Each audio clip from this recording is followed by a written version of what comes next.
ברוכים הבאים לפודקאסט מדברים קרוב, שיחות אינטימיות על החיים, בהנחיית ויקי לוי משל ואייל נאור שלצידי.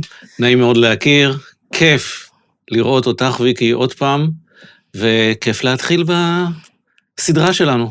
יס, אז ככה שהצופים והמאזינים ידעו עם מי מדברים, תספר קצת על עצמך, אייל. אז לי קוראים אייל נאור, אני משמש כסמנכ"ל משאבי אנוש באחת החברות הגדולות במשק, אני כבר מזה עשור ומעלה עוסק במגוון של תהליכי טיפול, אימון, עסקי, אישי, טיפול זוגי, וגם מנחה סדנאות רגשיות ממגוון של סוגים, כשאחת מהם סדנת הדגל, אני עושה איתך כבר שנים לא מעטות. נכון, וזה החיבור שלנו, ככה התחברנו, ככה לטובת מי שלא מכיר אותי, שמי ויקי, ואני בעלת מרכז NLP Movement, אני מחלקת את הזמן שלי בקליניקה לטיפול ייעוץ אישי וגם עסקי, וכשאני לא שם, אז אני מעבירה מעגלי שיח, ריטריטים, סדנאות, להעצים אנשים, דרך גישות שונות, NLP, מיינדפולנס, בודהיזם, טרילותרפיה, פסיכודרמה ועוד.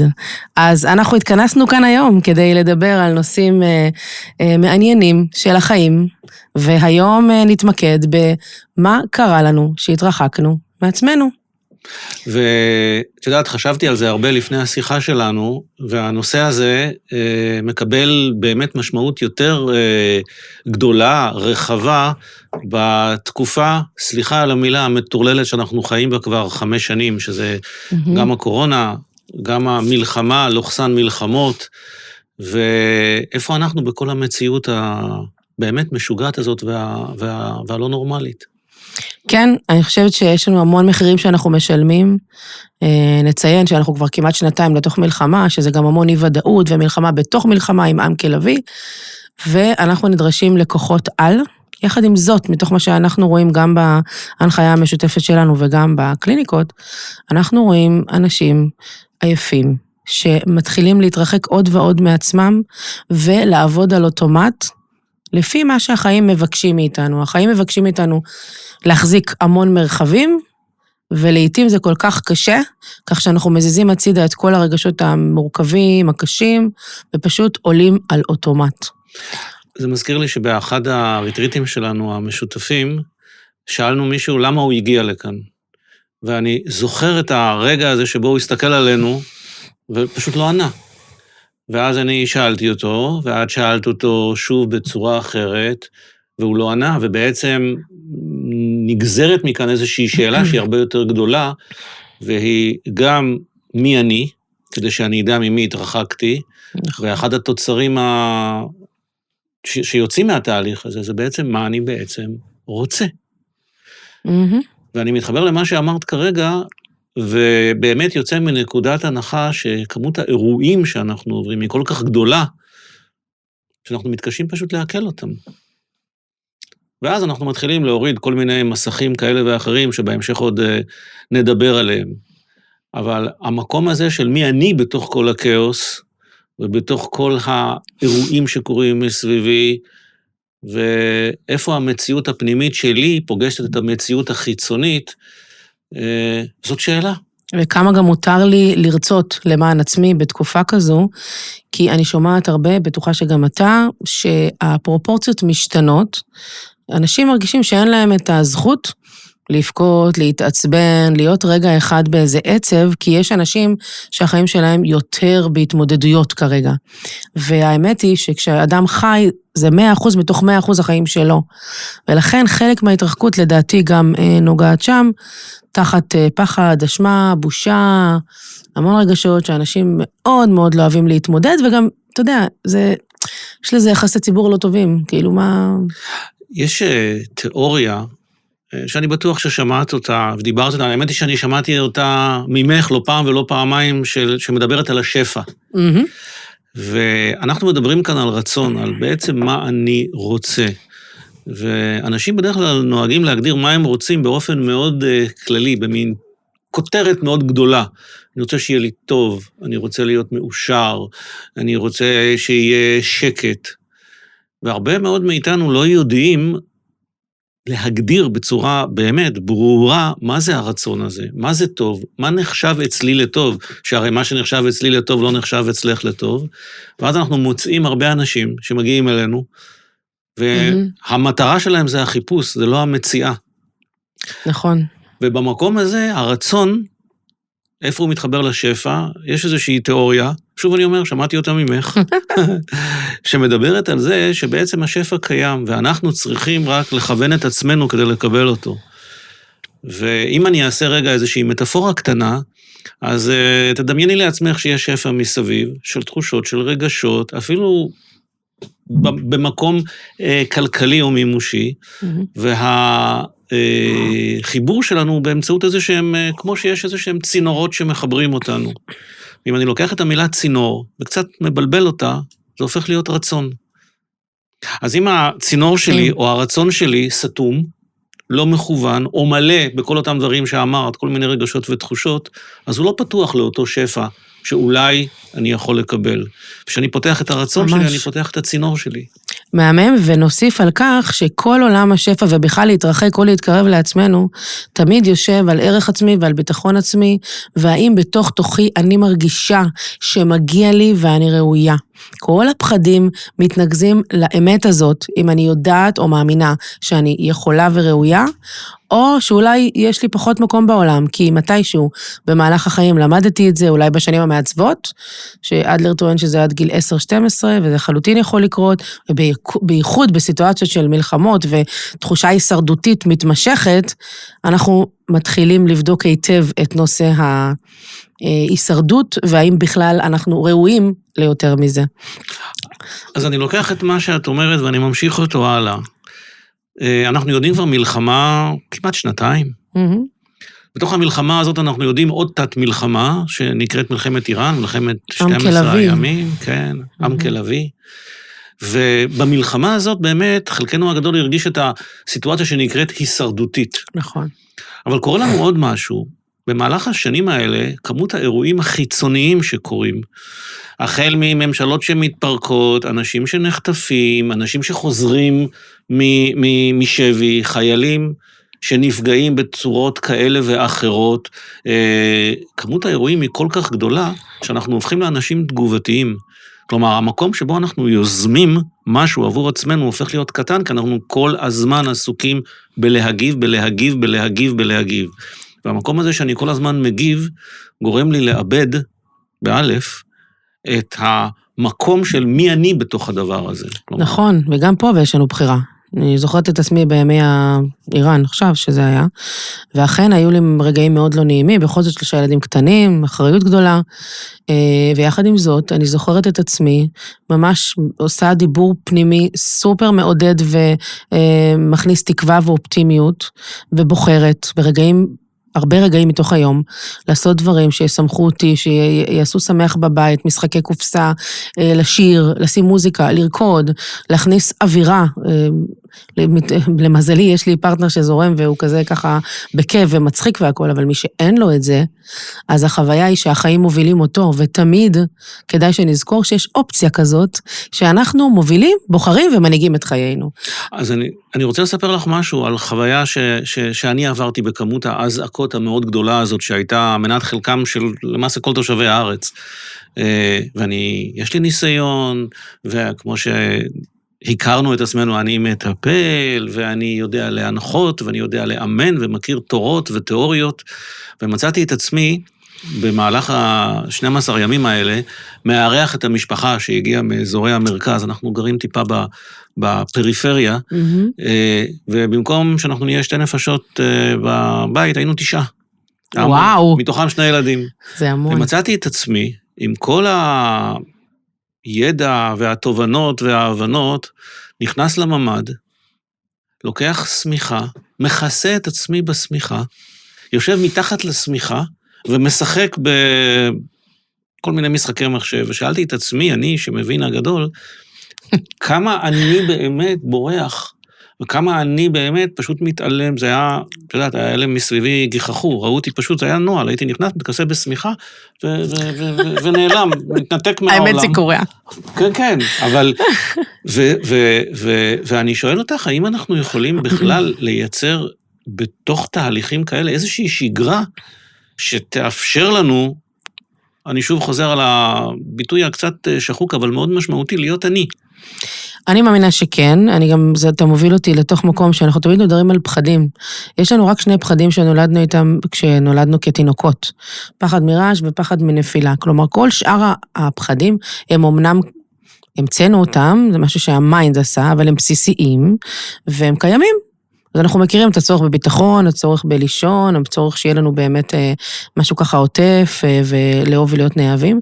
ואנחנו יודעים להגיד היום שיש פחדים שהם אוניברסליים, שזה הפחד מחוסר שליטה, שאני נמצא באי ודאות ואני לא יודע מה הולך להיות. הפחד הזה הוא ממש משפיע על אנשים, על התפקוד שלהם, ופה שגרה היא יכולה מאוד מאוד לעזור. פחד נוסף זה פחד אמיתי, ממשי, ממוות כשיש סכנה. הוא פחד טבעי, הוא הגיוני, והוא מעלה הרבה חרדות, ואנחנו יכולים לעזור לעצמנו במדיטציות, בלשתף, בלכתוב ובעוד כל מיני דרכים. ויש גם את הפחד מלאבד עשתונות, להשתגע בתוך סיטואציה כזו, שעוד יום ועוד יום ועוד משהו, וזה ככה איך מתמלאים. ואולי הייתי רוצה שניתן קצת טיפים על איך אפשר, מעבר למחירים שאנחנו משלמים על זה שבאמת התרחקנו מעצמנו, להתמלא בחזרה. כי מתוך מה שאני רואה בריטריטים שאנחנו מעבירים, באמת אנשים באים, הם מאוד עייפים, הם מותשים, והם ממש רוצים לדבר, לשתף, לפעמים רק לשמוע מוזיקה ביחד, ולאפשר לרגשות לצאת, לפקות. מה שאנחנו יודעים זה שאחר כך מגיע גל של קטרזיס, של שמחה, של ריגודים, של צחוק, אבל קודם לנקות. מה אתה אומר? אני לא נגלה יותר מדי ממה שקורה בריטריטים, כדי בכל אופן להשאיר טיפה עניין, כן. אבל באחד התרגלים היותר משמעותיים שם, אנחנו באמצעות איזשהו תהליך, גורמים לבן אדם לראות ממש ברמה פיזית, איך הוא נראה, מה הוא מתקשר. כלפי חוץ. כלפי חוץ, כן. כלומר, מה הוא בעצם קולט. ואחת השאלות שאנחנו אחר כך שואלים, זה איזה מהדברים שראית הם חדשים עבורך. כלומר, מה לא ראית בעצמך? שאחרים ראו בך. שאחרים ראו בך, בדיוק. שאחרים ראו בך. מה בעצם אתה במצב הפוך חושב שיש לך, אבל אחרים לא רואים את זה בכלל. אתה מסתובב בעולם ונדמה לך שאתה א' או ב' או ג' מאוד מכיל, מאוד מקבל, ובעצם אתה לא שומע את זה. ולעומת זאת אתה פתאום שומע, זה בן אדם עם תעוזה, זה בן אדם עם יכולת לפרוץ גבולות, ואני אפילו לא חשבתי על עצמי שאני כזה.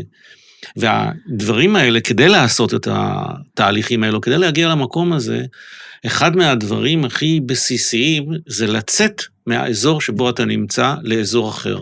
אז שוב, זה באמת יכול להיות מה שאת ואני עושים כבר שנים, במספר מסגרות, וזה יכול להיות גם ללכת רגע לים. בטח. ולהקשיב לי. וכאן...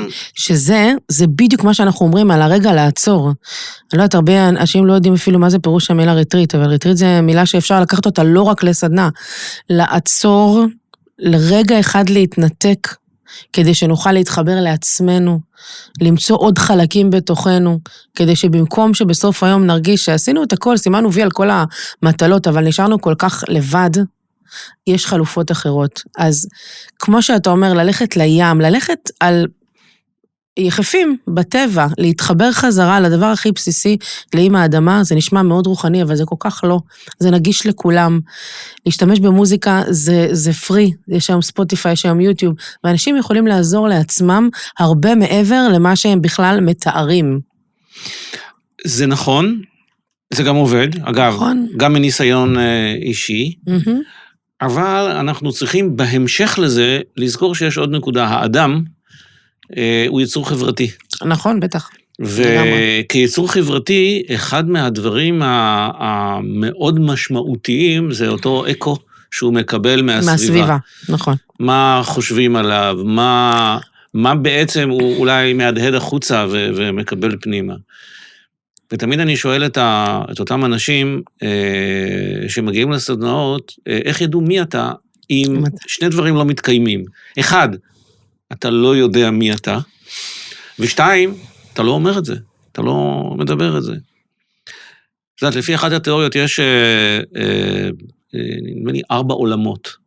עולם אחד הוא עולם הדומם. זה אבנים, קירות, כל מה שהוא דומם, שזה העולם הכי בסיסי.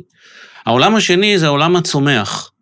זה אותו עולם שכבר יש בו תנועה, יש בו גדילה, יש בו צמיחה, והוא גם דורש כל מיני דברים, כמו שמש, מים וכן הלאה. העולם השלישי הוא עולם החי. אגב, גם אנחנו חלק מעולם החי, אבל יש את עולם החי שהוא לא אדם, שזה אותם בעלי חיים שהם פועלים בכוח אבולוציוני.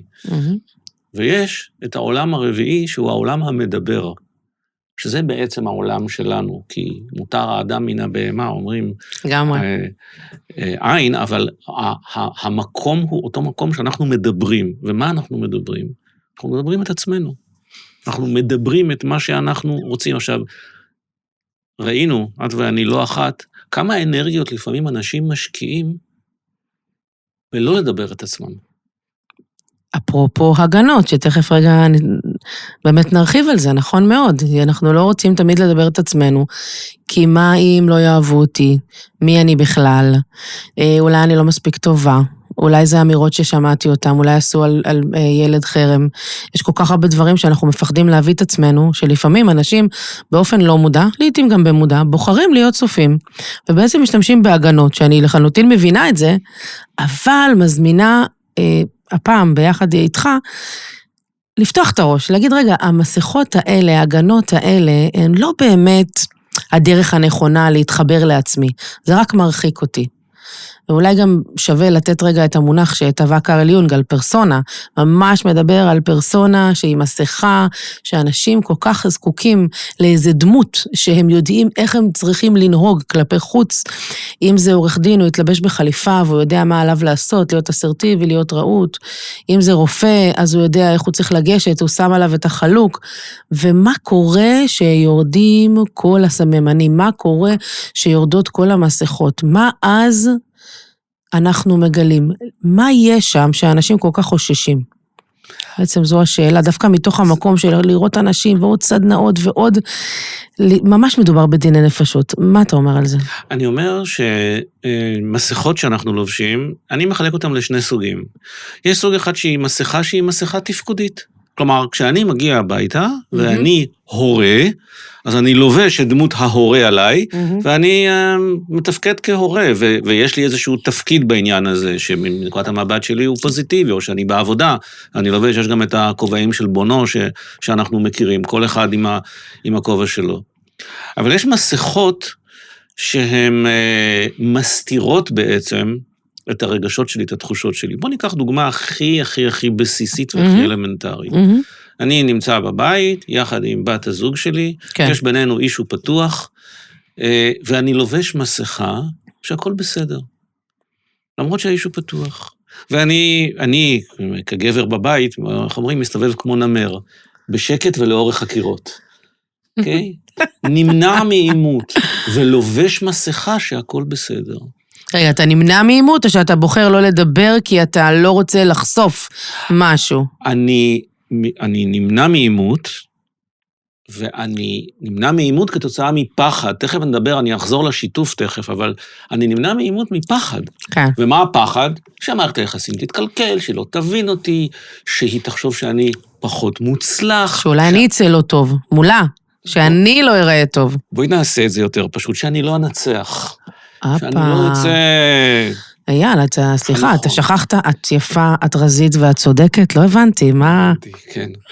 פשוט וקל. יש איזה,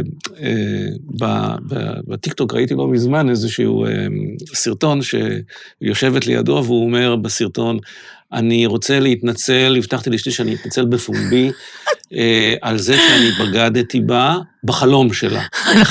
וזה לא בסדר, וזה לא בסדר. אנחנו מורכבות. אבל, כן, אנחנו, ובהקשר ההופכי, אנחנו פשוטים יותר מדי. אבל בואי רגע נחזור חזרה לנקודה הזאת שבה אני שם מסכה. אגב, את המסכה, אני אומר, מסכות בערך אנחנו שמים מפחדים, שלא יראו אותנו, שלא ירגישו אותנו, שלא יקלטו אותנו כמו שאנחנו רוצים. לפעמים זה בא מרגשי נחיתות, אנחנו לא שווים, אנחנו לא מספיק טובים. אבל אני רוצה יחד איתך, ועשינו את זה גם שנינו ביחד בתהליכים שאנחנו מעבירים ביחד. נסתכל רגע על מסכה. שמתי מסכה, את שמת מסכה. הנה, אני בן הזוג שלך, את בת הזוג שלי, ושמת מסכה. והמסכה הצליחה. הצליח לך, קיבלת את מה שרצית. כן. ואז אני שואל, מי הצליח, את או המסכה? אז אני אגיד לך, אני יכולה להגיד מכר עליון, כשאדם שיותר מדי מזדהה עם המסכה כבר, הוא כבר לא יודע האם הוא בתפקיד, האם זה הזהות שלו, ואחר כך יש תחושה דווקא של ריקנות, של ריחוק מעצמי, של רצון להתנתק רגע, כי אני גם ככה לא הבאתי את עצמי באמת. נכון. אז יש כאילו התמוטטות נפשית שאנשים חווים, והזהות הופכת להיות שברירית. ואני אומרת, זה מחיר כזה כבד, ואני יודעת על עצמי, כי גם אני, שנים אחורה, אני יודעת על מה מדובר, כי חוויתי את זה בעצמי, והקריאה הפנימית שלי הייתה כל כך חזקה, שלא יכולתי להישאר יותר תחת הפרסונה הזאת, שכבר לא טעמה את עולמי הפנימי. מעבר לחוויה, אחת החוויות הכי משמעותיות שעברתי בחיים, זה שחזרתי בשאלה. נכון. החזרה בשאלה זה לא איזשהו יום בהיר שאתה קם ואתה אומר, אוקיי, עד עכשיו הייתי 1, עכשיו אני 0, עד עכשיו הייתי 0, עכשיו אני 1, לא משנה, כל אחד לפי איך שהוא רואה את זה. זה תהליך, ובתוך התהליך אתה מסתובב באיזושהי חברה, ואתה לא שייך, אתה לא משוייך מבפנים, אתה שם את המסכה עליך. אגב, גם במעבר, אתה יוצא החוצה, אתה לא יודע איך להתנהל בחוץ, מה החוקים שם, איך הדברים עובדים. אבל בהקשר של מה שאמרת, על הקושי, אני מתייחס לנקודת ההצלחה. ואני בא ואני אומר את הדבר הבא. המסכה הצליחה, הצלחתי. להימנע מעימות, הצלחתי. בעצם מי שהצליח זה לא אני. נכון, צודק. המסכה הצליחה. לחלוטין, אני לוקחת את זה ואני אומרת, זה כל כך, מסכה בעיניי שווה אגו, שווה משהו שאני רוצה לייצר כלפי חוץ, שווה סוג של משחק, ואגב, ככל שמצמצמים את העולם הפנימי עם האגו, אז אנחנו מצליחים פשוט, איך אתה אומר, זה כבר לא המסכה, אם פה המסכה היא שהצליחה, אז ככל שנצמצם את הפער בין המסכה לבין עצמנו, למי שאנחנו, יהיה הרבה יותר קל. שים לב, אנחנו אומרים, אני אומרת לעצמי, יש אותי, אני, האגו, אומרת לעצמי, העולם הפנימי, הרגשי שלי. ובמקום הזה, אם אמרנו, שאם המסכה מצליחה, אז לא אני הצלחתי, המסכה הצליחה. Yes. אז בוא רגע ניקח את הסיטואציה ההפוכה. ונגיד שהמסכה לא הצליחה. אז מי לא הצליח? מי שלא הצליח זה אני. כי אני שמתי את המסכה. זאת אומרת, אם המסכה הצליחה, היא הצליחה. כן. אם המסכה לא הצליחה, אני נכשלתי. כן. בוא נהפוך את זה. לא שמתי מסכה. אם לא שמתי מסכה, והצלחתי, מי הצליח? אני. כי אני בלי מסכה. אני הצלחתי. אבל אז מגיע הקטע הטריקי. לא שמתי מסכה ולא הצלחתי. ואז נוצרת לי אפשרות שהיא מסכה לא נוצרת לי. והיא אפשרות לתקן. וגם להתמודד עם המקום השברירי והרגשי הזה, שהוא מזמין גם תחושה של מה אני עושה בעיתות משבר, או בתחושה של כישלון, האם אני בוחר לצמוח מזה, ללמוד מזה, או שתגיע מיד ההלקאה העצמית, הנה ידעתי, אני לא שווה, אני לא מספיק, והופ, שוב חזרנו לערך העצמי ולביטחון, שזה בעצם המניע שלנו הבסיסי ביותר, שהולך איתנו לכל מקום 24/7. איך אני יודע אם אני שם מסכה או לא? איך אני יודע את זה בכלל? כי לפעמים, כמו שאת אמרת, אנחנו מחליפים את האישיות שלנו עם המסכה. נכון. אז אני יכולה לענות על זה מהעולם שלי, עליי, על ויקי, שפעם, כשהייתי יוצאת החוצה, והייתי שמה סוג של מסכה, לא כך ידעתי שאני עושה את זה בכלל, אז בשביל לתפוס מקום, זה היה מין מקום של להיכנס במין איזו התרגשות ושמחה, אולי הייתם הרבה יותר מוגזמת ממה שנדרש, ואני זוכרת שהתחלתי לעשות שינוי, זה תהליך של מודעות והתפתחות, וזה היה ממש בתחילת דרכי, אני מדברת איתך 20 שנים אחורה, ואני זוכרת ששלחתי משוב לאנשים, אני בתהליך, תרשמו לי נקודות לחיזוק, נקודות לשיפור, וכולם, אייל, כולל כולם, מדברת איתך על בין 7 ל10 אנשים, כתבו מה שהם כתבו דברים טובים נהדר, והם כתבו גם, את יכולה פשוט להיות מי שאת, להוריד את הטונים, וזה גם שומעים אותך ורואים אותך גם בלי ההוא-ה מסביב. ואני זוכרת שהתחלתי להתאמן על זה, ואז אנשים אמרו לי, תגידי, את חולה? משהו לא בסדר? קרה לך משהו? אמרתי, לא, אבל יותר מדי רגועה, מה קורה? כן, אני רגועה, כי אני עושה תהליך. לאחר זה כמה חודשים כבר התרגלו, ואני מצאתי בתוכי הרבה יותר שקט, כי במקום להשקיע את המשאבים ואת האנרגיה, בלדבר ולהצחיק וכל מה שהייתי צריכה, בכל זאת הייתי בת כלום, 20 וקצת, מצאתי את עצמי שיש לי הרבה יותר סנטר ושקט פנימי, אני רגועה, ואז אני יכולה להביא קריזמה אותנטית, שקטה, ואנשים מקשיבים מצוין, גם בדרך הזאת, אפילו הרבה יותר טוב מכל הרעשים שמסביב. אז זו החוויה שלי מהדבר הזה. באותו הקשר, אני התהלכתי שנים כשאני פיקס. הכל טוב. הכל טוב. הכל טוב. הכל טוב. אני מסודר, ובאמת היה הכל מסודר, עבודה מסודרת, משפחה מסודרת. אז מה היה הרגע הזה שאמרת, לא הכל מסודר, ונמאס לי כבר כאילו אז הרגע הזה באמת היה לפני 12-13 שנה, סדנה שהגעתי אליה, שהיום שנינו מנחים אותה. כן. ושם פתאום ראיתי אנשים מדברים על מה שהם מרגישים, באמת מה שהם מרגישים. כן. וזה נורא נגע בי. אז שאנשים לא מבינים את הדבר הזה של באמת מה שהם מרגישים. אתה צודק מה שאתה אומר. כאילו לפגוש את עצמנו באמת, אנחנו צריכים לעבור דרך כל הרגשות. מי שרוצה לנהל את החיים שלו, צריך לדעת, לתת ביטוי לכל רגש, ואנחנו באמת לא מלמדים אותנו את זה. אולי היום יותר, אבל פעם לא לימדו, מי? זה קשור. מה זה מה אתה מרגיש? קום, תעשה, תיצור, תזד, מבחנים, תעודות, בלה בלה, העולם דורש ממך. שנינו גם מטפלים באופן אישי, כל אחד מאיתנו יש קליניקה, נכון. והוא מטפל ועושה.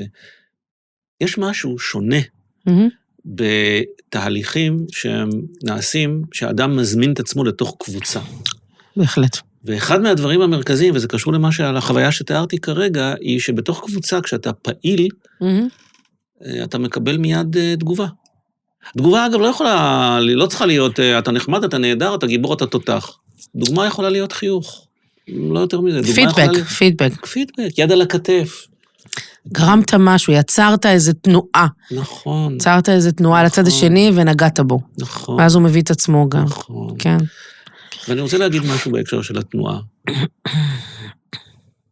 תנועה היא אחד המאפיינים המרכזיים, אולי המאפיין הכי דומיננטי למה שנקרא חיים. אין חיים בלי תנועה, כן, אני כל כך מסכימה איתך. אגב, אחת ההוכחות הכי, זה שהולכים לבית חולים, נכנסים למחלקת לב, אחרי ניתוחי לב או לפני ניתוחי לב, ויש שם את כל הצפצופים האלה שמצפצפים, אז הקטע, אתה נכנס, שאתה לא רגיל לזה, ואתה שומע מלא צפצופים, נורא מלחיץ. היחידים שרגועים, זה הצוות. זה הרופאים והחיות. עכשיו תראי מה קורה. ברגע שיש שקט, אתה נרגע, והצוות נלחץ. רגע, לא אמור להיות שקט. נכון. אמור להיות אקשן. ומה קורה אצלנו? אנחנו מתנהלים בחיים שלנו הופכי. אנחנו משתיקים. נכון. משתיקים את הלב, משתיקים את התחושות, וחושבים שהכל בסדר ושכולם רואים אותנו. אבל אנחנו לא מחוברים למוניטורים כל הזמן. נכון. זה צריך להיות מוניטור פנימי כזה, אתה יודע. אבל ההגעה לסדנה, או לריטריט, או למה שזה לא יהיה. אפילו טיפול אחד על אחד, גם אחד על אחד. אני יודע, אבל אני שוב אומר, אלה המקומות שבהם אתה בעצם מתחבר למוניטור, ואתה שומע איך הצד השני מגיב בצורה נכונה לדבר. וגם אתה יכול בסיטואציה הזאת להיות יותר חד חושים, לפתח חדות חושים ולשים לב לטריגר, לשים לב מה הקפיץ אותך, מה הקפיץ אחרים, איך הם הגיעו, ויש פה המון דברים שהם מעבר. ואפרופו בסדנאות, בכלל, גם באחד על אחד, אם כבר דיברנו על קארל יונג והפרסונה, הוא אומר, בואו נחשוף, נאפשר לעצמנו, להתקרב לעצמנו, ואז להתקרב לאחרים ולעולם, דרך זה שנסכים, דווקא במקומות הכי אפלים במרכאות, בבית שלנו, לתת מקום לצל שלנו. הוא מדבר על צל של להסכים להשתתות, כאילו תינוק הוא עושה את זה בכזאת קלות, הוא צוחק, הוא מתגלגל, גם ההורה שרוצה להצחיק את הילד, הוא יכול לעשות את זה בשנייה. גם ממש כיף לי לראות סבא וסבתא שמצחיקים תינוקות שזה הנכדים שלהם, למשל להשתתות, או לשים מוזיקה, או סתם לרקוד ולשיר ולא יודעת מה. הדבר השני זה באמת שיש לך בבית חופש אמיתי להביא את עצמך ולהיות מי שאתה, וגם בכלל לשאול מה זה חופש אמיתי, אני בבית, נוח לי, נעים לי, אתה בטוח פגשתי את זה גם בקליניקות, שבאים זוג, או רק מגיע אחד מהם, ומתאר סיטואציה, שבתוך הבית של עצמו, הוא מרגיש מין איזה צורך ללכת על ביצים, ונורא כזה בעדינות, כדי לא לעורר מריבה, כדי לא להתאמת, כדי לא ולא ולא, וכבר המקום הזה הופך להיות הרבה פחות חופשי ובטוח, במרחב כזה, על איזה צמיחה נדבר, והדבר השלישי, זה באמת היכולת להביא אותנטיות אמיתית, כנות, ולא בתוך הבית, לצערי, רואים את זה המון בטיפול בזוגות, אין לי ספק שתסכים איתי, שיכול לבוא בן אדם, לשבת מולך, להגיד, אייל, זה מה שאני מרגיש, והוא לא מצליח להגיד את זה לאישה שאמורה להיות הכי קרובה לו. אז אנחנו מדברים על איך התרחקנו מעצמנו, מה קרה לנו, זה מה שקרה לנו. קודם כל זה מדהים, גם את מטפלת זוגית, גם אני מטפל זוגי, וזה מדהים איך זה אותם דברים. נכון, זה אותם נושאים. אותם נושאים, ושבסופו של דבר, בשורה התחתונה, אדם רוצה להגיע ולדבר את עצמו. את מה שבאמת עכשיו עולה בתוכו ומציק לו. הוא רק רוצה באמת שקט, אבל הקולות בראש הם לא יודעים להפסיק, ואז בעצם המטרה היא לקחת את הקולות, ועל ידי רגשות שמתלוות, עולה לי תחושה מסוימת, או עולה איזה קול מסוים, אני נותנת ביטוי לרגש, כבר קורה שם משהו, וזה קורה המון במרחבים של הקליניקה. אני רוצה לחזור לאותה נקודה, ולחדד שם איזשהו משהו במקום שבו דיברנו על המקום המאוד, בוא נגיד, קצת קשה לעיכול, אותו מקום שאני מוריד את המסכה, פועל, ולא מצליח. ואמרנו שבאותו מקום, נפתחת לי אפשרות לתקן. כן. והאפשרות שנפתחת לי לתקן, היא בדרך כלל לתקן פעולה שאני עשיתי בצורה שגויה. נגיד בכוכבית, שאנחנו חושבים שזה שגויה, אבל כמנחי מאסטר טרנר NLP, אנחנו יודעים שזה שגוי רק אם אנחנו לא עשינו תהליך של למידה. תראה, אנחנו יכולים להעמיק בזה הרבה, כי אנחנו גם צריכים להתייחס לכוונה שמאחורי הפעולה, נכון. וכן הלאה, אבל אני לרגע רוצה לעשות את זה, פשוט, ברשותך, פשוט קטן. כן, אני בא ואני אומר את הדבר הבא, נניח שעשיתי טעות, אוקיי? איפה אני עושה בדרך כלל טעות? באזור הנוחות שלי או מחוץ לאזור הנוחות שלי? מחוץ. מחוץ, נכון, כי בתוך אזור הנוחות שלי זה בעצם המקום שאני רגיל לחיות בו. Yes. עכשיו, אם אני עושה את הטעות מחוץ לאזור הנוחות שלי, אני עושה אותה בדרך כלל, כי אני עושה פעולה שאני לא רגיל לעשות אותה, כי בפעולות שאני רגיל לעשות, אני מצליח. נכון. עכשיו שאלה מספר 2, בתוך אזור הנוחות, אמרנו, יש לי שני אזורים, אזור נוחות ומחוץ לאזור הנוחות. באיזה אזור אני יכול לצמוח? שאלה יהיה נכון. סתם, מחוץ לאזור הנוחות, כי אזור הנוחות בעצם מכיל את כל ההישגים שלי. זה אומר שאם יצאתי מאזור הנוחות, יש הרבה סיכויים שאני אעשה שם טעות, כי אני לא רגיל להיות שם. אבל, אם אני שם, וטעיתי, זה אומר שאני נמצא בצמיחה, כי אני לא נמצא בתוך אזור הנוחות שלי. זאת אומרת, אם אני טעיתי, זה בעצם אירוע מצוין. יס, אני שם כוכבית קודם, אני גם שם כוכבית. בינתיים שאני לא עושה אותה טעות פעמיים. שזה הלמידה, נכון, אבל אתה צודק מה שאתה אומר, כי אנשים, הם הופכים את החשש למשהו שעוצר באדם, הם נמנעים. להימנע זה להתרחק מעצמנו, אני לא מגשימה את מה שאני רוצה, כי יש לי איזה חשש שהוא כל כך מפחיד אותי, שבחרתי לא לעשות כלום. מה מלמדים ילדים? אני יודע שילדים קטנים, מי עכשיו ברח לי, תכף זה יבוא לי, עוד פעם נתחיל מההתחלה. שילד, תראי, שילד קטן, ילד קטן יש סיפור גם כן,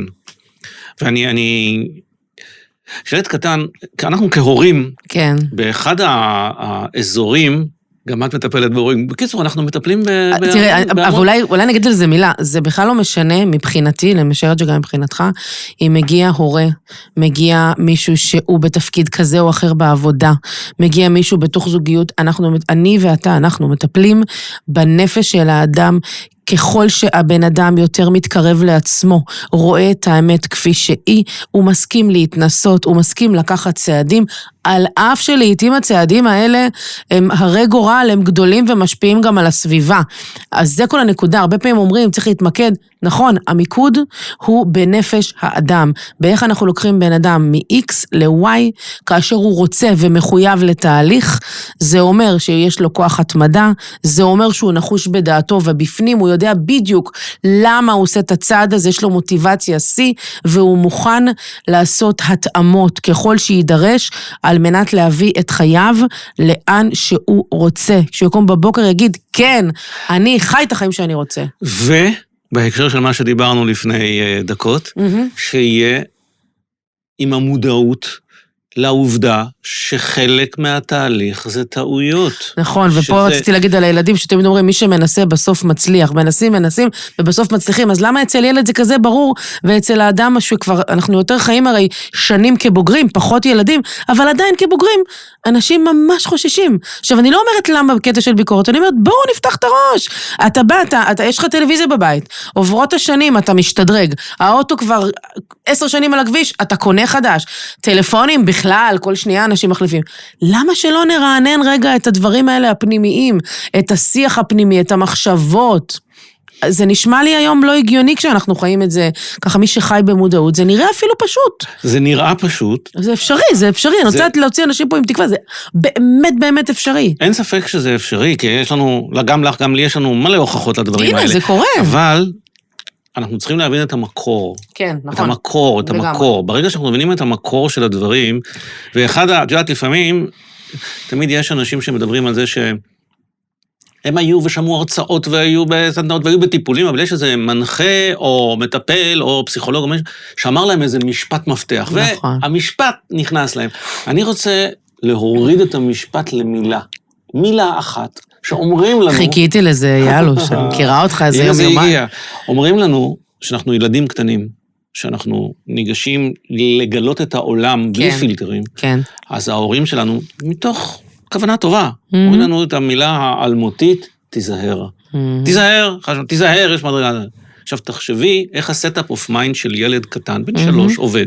שהוא שומע תיזהר מההורים שלו, שהוא מחזיק מההורים שלו כדמויות סמכות. אז הוא אומר ככה, אם אומרים לי תיזהר, אז קודם כל, יש סכנה.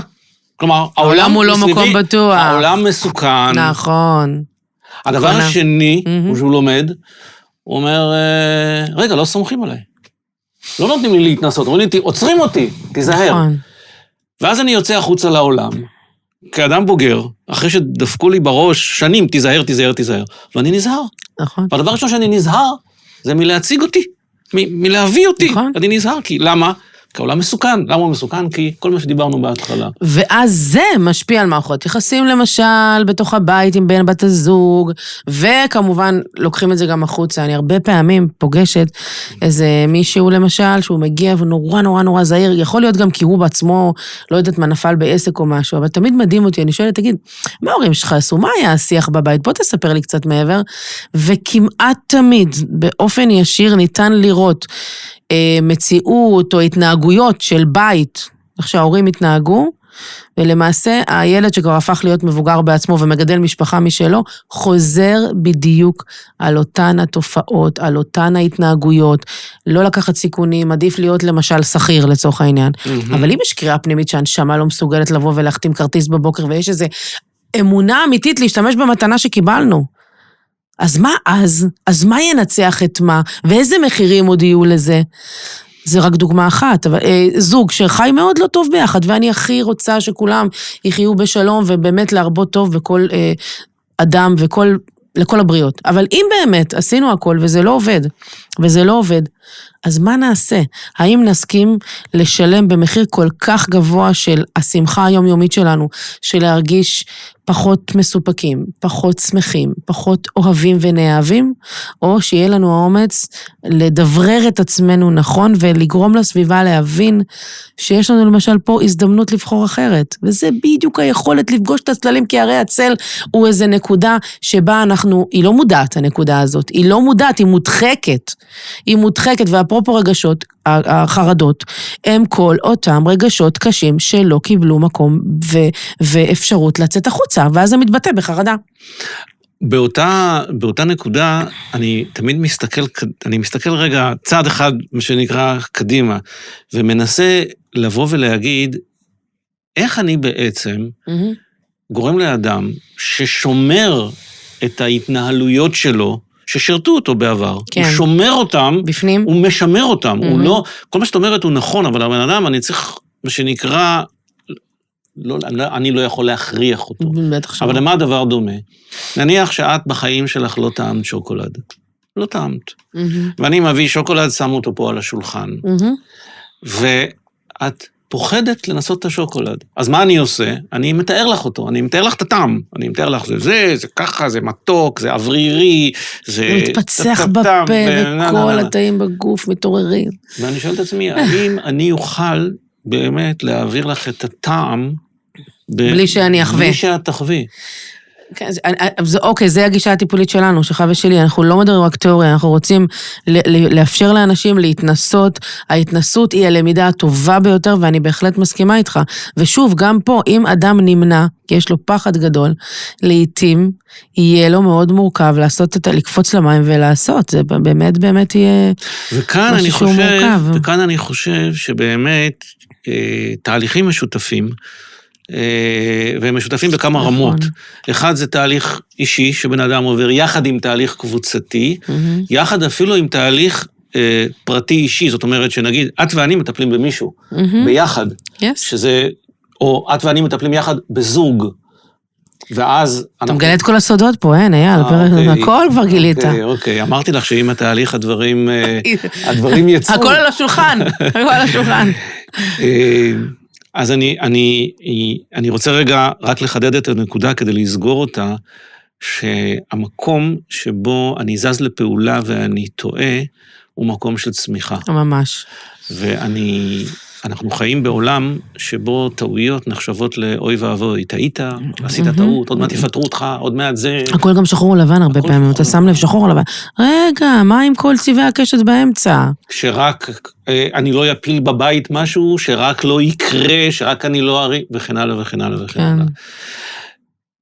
ואני רוצה שנחזור שוב לאותו מקום, כי אנחנו התחלנו את הסשן, או מקום של איך התרחקנו מעצמנו. כן, מה המחירים? איך התרחקנו? באמת. ומה המחירים? אבל הדרך שאני מתרחק, אחת הדרכים, יש כל מיני דרכים, אבל אחת הדרכים היא, כמו שאמרנו כבר כמה וכמה פעמים בפגישה הזאת שלנו, בשיח הזה שלנו, היא לשתוק.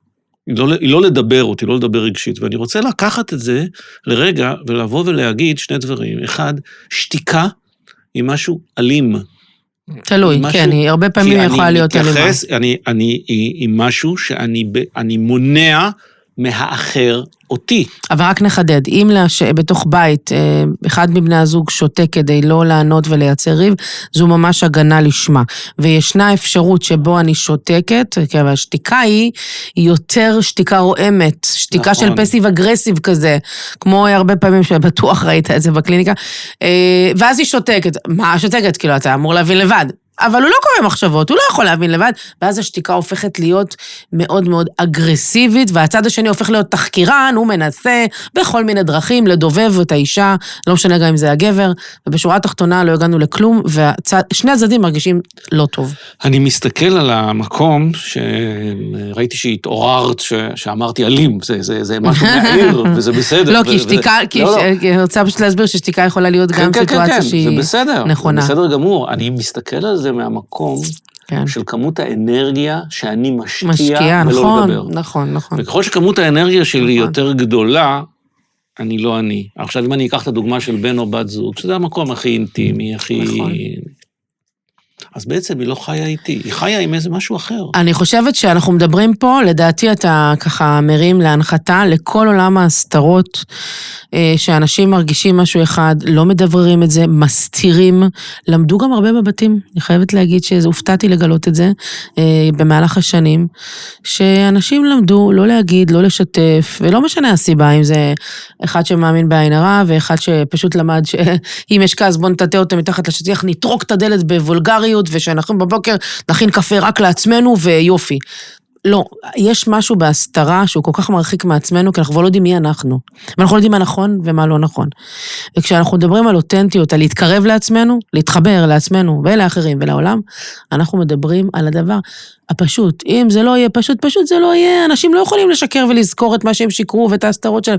זה אנרגיה כל כך גדולה שאנחנו משקיעים, והרבה פעמים אני אומרת, וואו, אם יכולנו לתת לאנשים את מתנת האמת והכנות הזו, כי בסוף השקר מתגלה, או שההסתרה הופכת להיות באוכרינו, ואני רוצה קצת שתספר על זה. אתה יודע, אנחנו גם דיברנו, ככה אני ואתה, לפני שבאנו לפה על הזוג הנחמד הזה, שהיה בהופעה של קולדפליי, ונתפס בעין העדשה, ברגע מאוד יפה, אני חייבת להגיד, הם היו כל כך מאושרים ואוהבים, והמצלמה ככה תופסת אותם, והאישה מיד מתכווצת באותה שנייה, והגבר לוקח לו כמה שניות, אבל הוא קולט את גודל הבעיה, וצולל למטה, בניסיון לגבור את עצמו איפשהו, ואני רגע אחד שמה בצד את העניין של בגידה או חוסר נאמנות, כי אנחנו לא בית משפט, ואנחנו לא באנו פה לנרמל או לא לנרמל, אבל שים לב לכמות האנרגיה שמושקעת, אחד, בהסתרה, שתיים,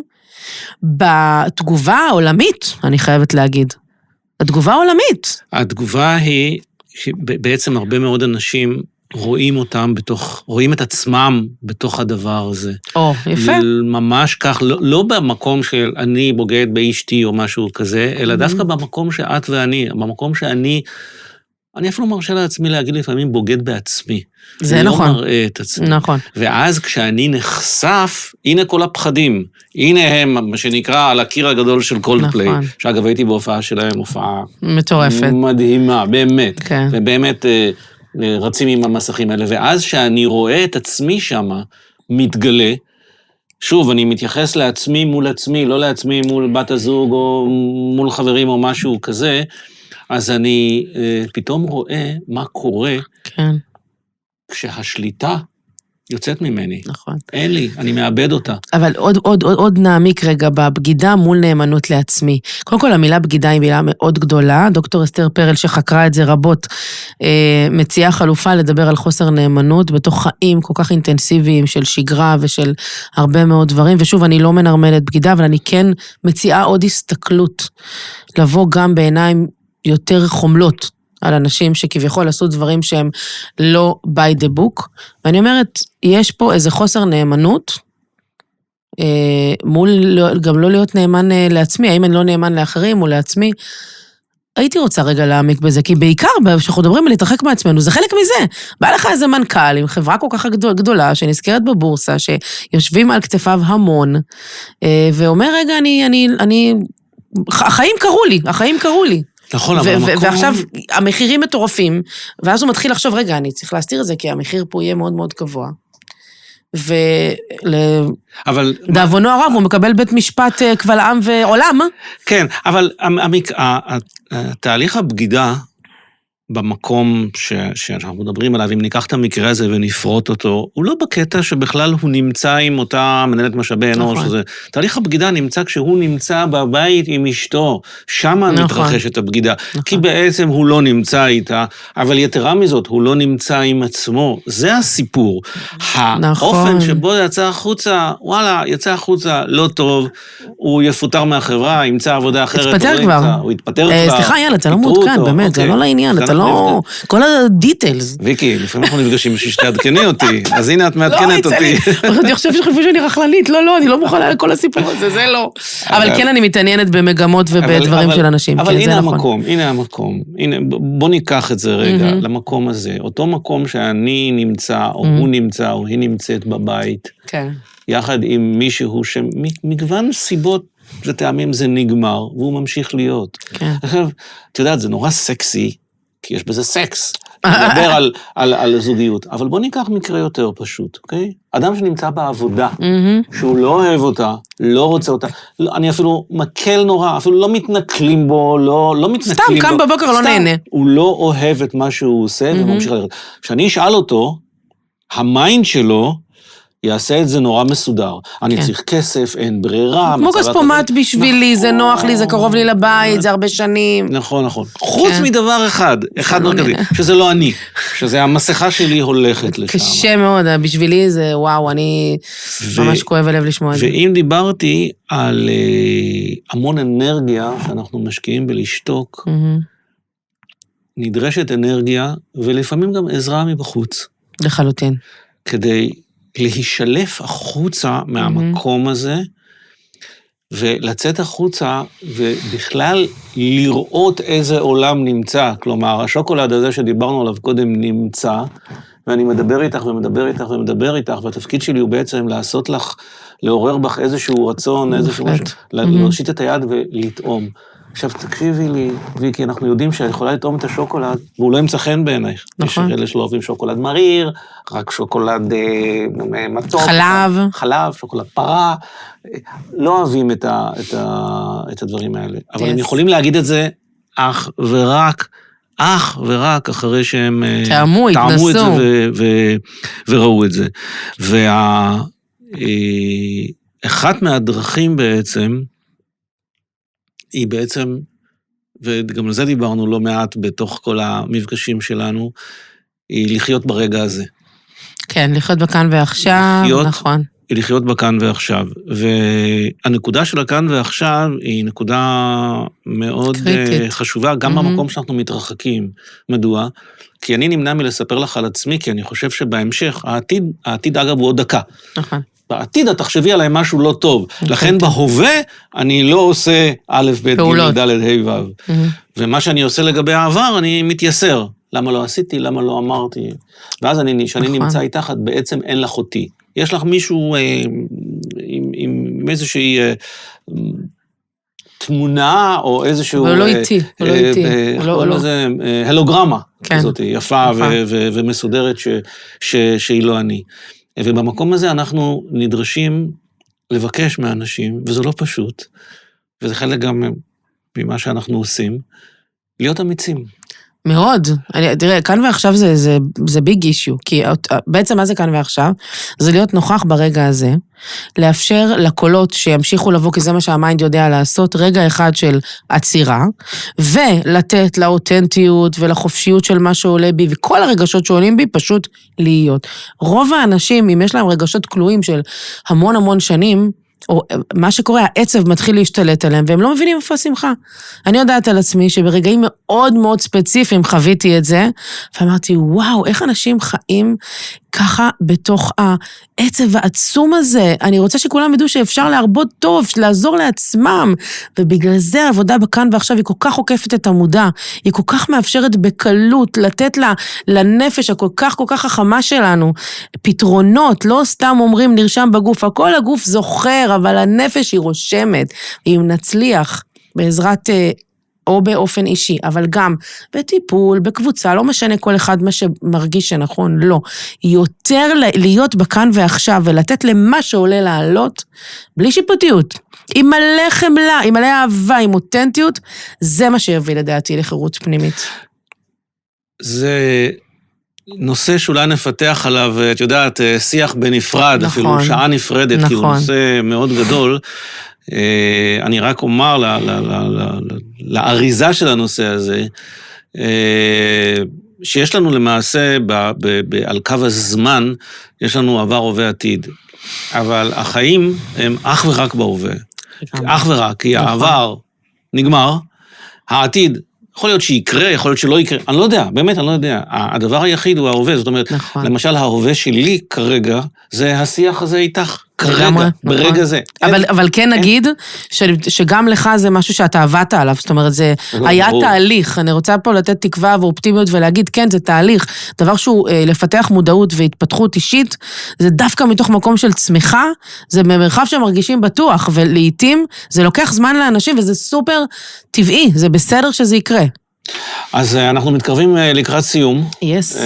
זה מהר עבר, מה זה? עבר, כן, את יודעת, שנהנים אז נכון. זה עובר מהר. ורציתי נתחיל מה שנקרא לסגור את המפגש הזה, למרות שכרגע אין לי ספק שיהיו לנו מפגשים נוספים, נרחיב הרבה יותר בחלק מהנושאים שדיברנו, אבל בעצם מה שאנחנו אומרים כבר אחד לשני הרבה זמן, זה שזה אפשרי. כן. שיש אפשרות אחרת לחוות את עצמנו, לחוות את הסביבה, לבחון. שימי לב שאנחנו לא מדברים על משהו שהוא נכון. אני לא אומר שנכון לחוות אחרת. נכון, אין נכון ולא נכון. אבל אני אומר שבמקום הזה יש היום, במאה המאוד עשירה שלנו, כל כך הרבה כלים, כל כך הרבה אופציות, כל כך הרבה דרכים, לחוות את עצמנו ולתת לעצמנו להיות מישהו אחר. אבל אולי ניתן גם טיפים לסיום, במובן של באמת מה לעשות כדי יותר להתקרב בחזרה לעצמנו, ככה איזה כמה דברים, צדה לדרך. אז יש כל מיני דברים, חלקם גם הוזכרו כאן. אחד זה לתרגל את ההווה. מהמם. ממש לתרגל את ההווה. להיות בכאן ועכשיו. נכון. ושוב, זה לא רק אמירה. לא, עם עולם, כמובן שזה תרגול, כן, כמו במיינדפולנס, עם עולם מחשבה, היא תבוא. זה מה שהמיינד יודע.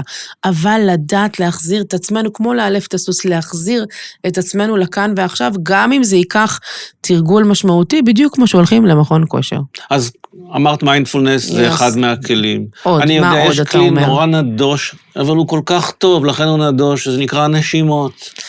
זה אומר... וואו, רק אמרת נשימה כבר נהיה לי נשימה. זה אומר צודק. שאני אומר לגוף שלי, תיכנס לאיזושהי רילקסיישן, אני פה, אני איתך. והכל בסדר גם. הכל בסדר. זה נשימה מעגלית, ממש נשימה מעגלית. נכון. אגב, מי שבאמת בסטרס, יכול דווקא לעשות נשימות רק מהאף, זה בדקות יכול לעזור מאוד. הנה. אתה מנסה.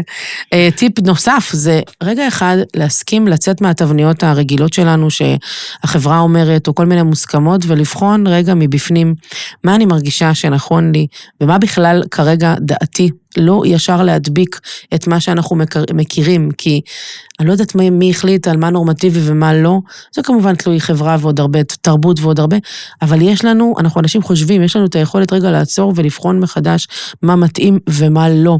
ובאותה נשימה נגיד גם שאולי גם לפתח המון חמלה, חמלה עצמית וחמלה לאחרים, זה לא סתם מילה, חמלה יכולה להביא באמת החלמה, אם אנחנו רואים אדם ואת עצמנו בגובה העיניים, ומאפשרים לדברים שקורים פשוט להיות ולהשתפר מהם, כמו שאמרנו, אוקיי, הייתה טעות, בוא נשתפר מזה. אני חושבת שכל זה מביא לחירות פנימית, אם יש לך עוד טיפים אז בשמחה.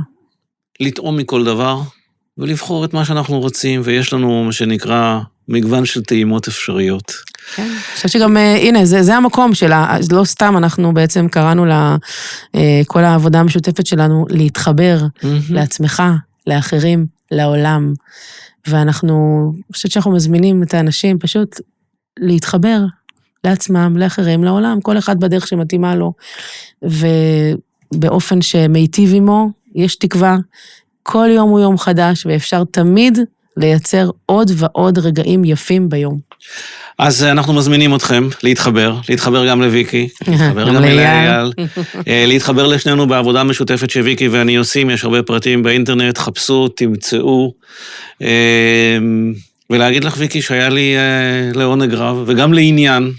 כן, כן, כן. לשבת, וחלפה לה השעה הזאת אולי זו ההזדמנות שלי להגיד לך תודה על חברות ארוכת שנים, על שותפות, על דרך משותפת כל כך מצמיחה ומגדילה. לא הרבה יודעים שלעבוד בכל, לעבוד בזוג, יכול להביא הרבה עניינים מאחורי הקלעים, ואיתך זה לא קורה, יש זרימה, יש לראות אותי, לראות אותך, לעבוד ביחד. הסינרגיה הזאת גם עזרה לי מאוד להיות המנחה שאני היום, אנחנו כבר יותר מ10 שנים מנחים ביחד, יש לנו פזם, אייל. 10 שנים.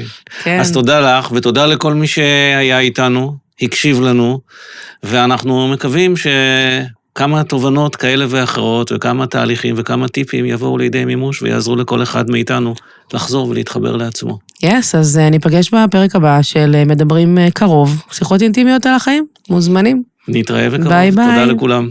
צ'או.